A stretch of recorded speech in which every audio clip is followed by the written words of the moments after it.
എല്ലാ കൊല്ലം വ്ളോഗ് എടുത്തിട്ട് നിങ്ങളെ വെറുപ്പിക്കണ്ടെന്ന് വിചാരിച്ച് ഞാൻ വെച്ച് ഇപ്രാവശ്യം ഒന്ന് ഇറങ്ങിയിരിക്കാന്ന്. പക്ഷെ എന്നെ സമ്മതിക്കൂല. എന്നോട് എല്ലാവരും ചോദിച്ചു എന്താ വ്ളോഗ് എടുക്കുന്നില്ല, ഞങ്ങളെ കൂട്ടൊന്നും ഉണ്ടോ ആക്കിയിരിക്കുന്നില്ല. അപ്പൊ അതെ ഞാൻ വ്ളോഗ് എടുത്ത്.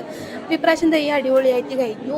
നല്ല ആൾക്കാർ എന്ന് പറഞ്ഞാൽ കുറച്ച് കുറവായിരുന്നു, എനിക്ക് തോന്നിയതൊന്നും അറിയില്ല, കുറച്ച് കുറവായിരുന്നു. നമ്മൾ വർക്കിംഗ് ഡേയില പരിപാടി ഉണ്ടായിരുന്നു. പിന്നെ വേറൊരു കാര്യം എന്താ വെച്ചാൽ ഇപ്രാവശ്യം ഞാൻ സജീവമായിട്ട് പായസം വിളമ്പാൻ കൂടിയിട്ട്.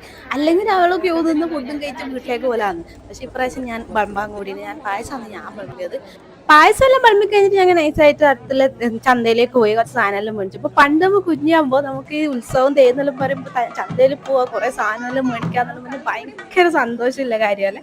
പക്ഷെ ഇപ്പോൾ നമ്മൾ മേടിച്ചു കൊടുക്കേണ്ട ആൾക്കാരായതുകൊണ്ട് അറിയില്ല, പണ്ട് നമുക്ക് മേടിച്ച് തരുമ്പോൾ കിട്ടുന്ന ആ ഒരു എക്സൈറ്റ്മെന്റ്, ആ ഒരു സന്തോഷം നമുക്കിപ്പോൾ മിസ്സാവുന്നത്. ഈവൻ ദോ നമുക്ക് മേടിക്കാം, നമുക്ക് എന്ത് വേണമെങ്കിൽ വാങ്ങാനുള്ള ഒരു കഴിവ് ദൈവാനുഗ്രഹം കൊണ്ട് ഉണ്ട്. പക്ഷെ സ്റ്റിൽ നമുക്ക് ആ ഒരു എക്സൈറ്റ്മെന്റ് മിസ്സായ പോലെ എനിക്ക് തോന്നുന്നു.